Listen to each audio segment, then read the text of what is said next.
Gostaria que você entendesse algumas coisas. Lembra que eu te disse que as pessoas, elas veem a foto bonita no Instagram e elas desejam ter aquilo sem saber todo o processo que você passou para aquela foto sair. Para você estar sorrindo ali, você já chorou muitas vezes.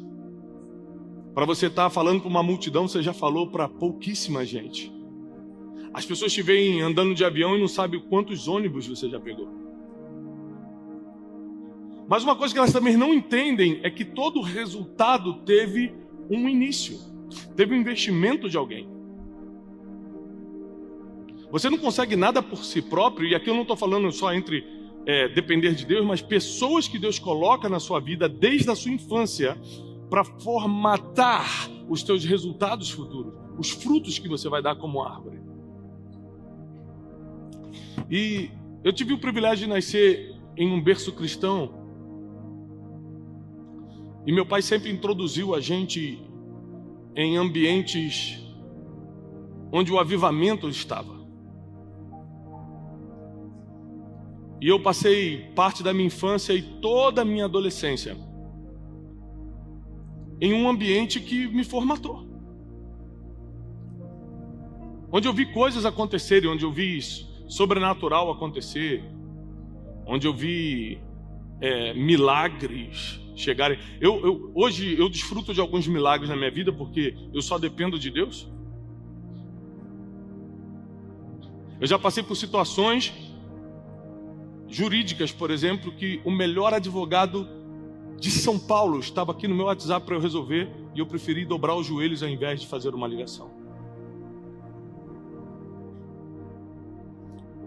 Em várias situações da minha vida, eu tinha crédito em qualquer banco, mas preferi dobrar os joelhos ao invés de ligar para o gerente do banco.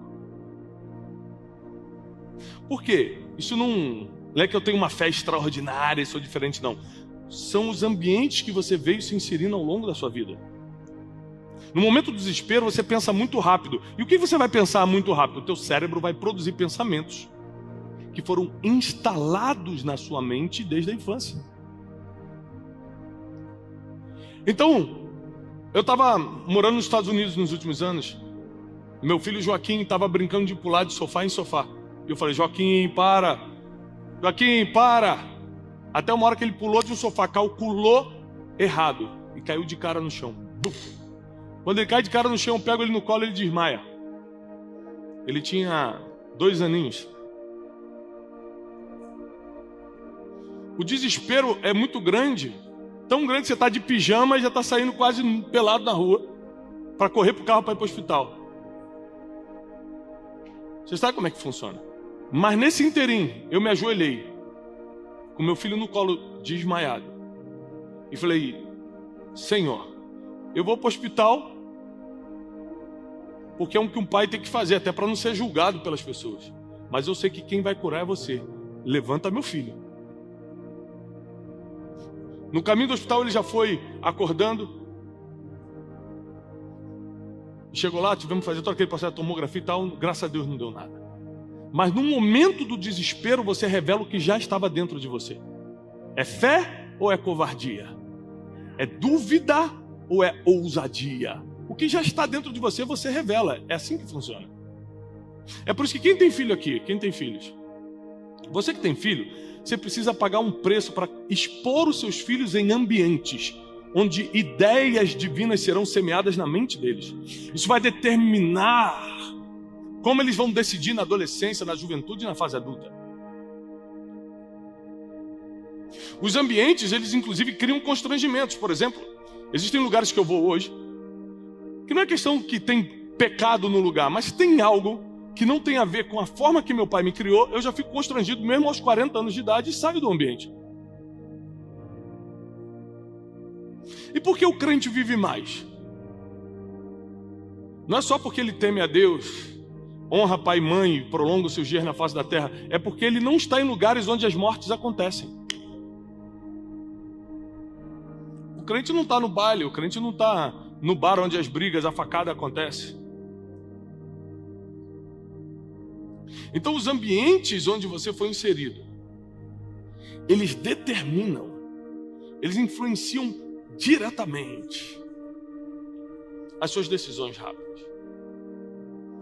E na minha infância, eu fui inserido num ambiente. Eu aprendi 3 coisas com o pastor Marco, e a gente não teve oportunidade de conversar recentemente, mas eu aprendi 3 coisas com ele na vida. Observando. Então, desde criança, eu observava como ele agia. Ele era o pastor da igreja, então a gente sempre estava ligado no pastor. E eu percebi primeiro uma coisa que eu aprendi com ele e carreguei até hoje, até os 40 anos de idade, foi a excelência. Tudo que ele fazia bem feito. Nada era mais ou menos. E desde os pequenos detalhes, eu lembro no dia da inauguração da comunidade da Barra da Tijuca, que ano foi isso?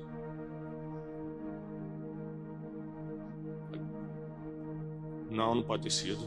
13? Não, Barra da Tijuca eu era jovenzinho. Isso deve ter sido 2001, 2002. Por aí, 2003. Tá? E eu lembro que eu cheguei, e aí o pastor Marco eu estava na porta da igreja, o pastor Marco passou e falou assim: você sabe que a blusa não está combinando com a calça, né? Eu falei: ô pastor, claro. Eu falei: tem que combinar, eu não sabia.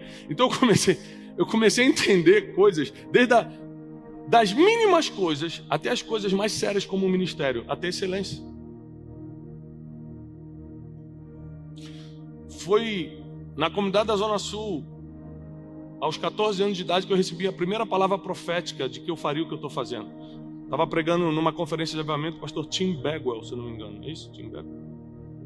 Ele falou: você que está aí atrás, de camisa vermelha. Eu falei: é você. Eu estava sentado com os adolescentes lá atrás, ele me chamou e falou assim: olha, Deus vai te usar nas nações. A gente tem essa filmagem. Seu passaporte nunca será vencido por data de validade, mas por excesso de carimbo. Eu já tive 6 passaportes, nunca troquei por validade, todos foi por excesso de carimbo. Eu não tinha como prever isso aos 14, 15 anos de idade. Depois da excelência, o que eu mais aprendi com ele foi a internacionalização. Ele sempre pensava em outros países. Ele estava em Nova York um dia, chegava, pregava em Roma, domingo estava na igreja fazendo a 6, segunda já ia para outro lugar. Eu falei assim: gente, o que é isso? Se você não andar com pessoas que abram sua mente, você vai ficar pensando só no seu bairro, enquanto Deus quer que você pregue nas nações. E a terceira coisa que eu aprendi com o pastor Marco foi a amar o avivamento, amar o fogo de Deus. Ou seja, eu lembro de pregações dele quando eu era criança, adolescente, em que ao mesmo tempo que ele fazia a gente rir, ele fazia a gente chorar na presença de Deus. E foi ali que pela primeira vez eu falei: é isso que eu quero fazer, eu quero pregar. Hoje eu prego para 25 milhões de pessoas por semana na internet. Mas isso tudo começou com uma semente. Porque ninguém faz o que está fazendo sem ser fruto de uma semeadura.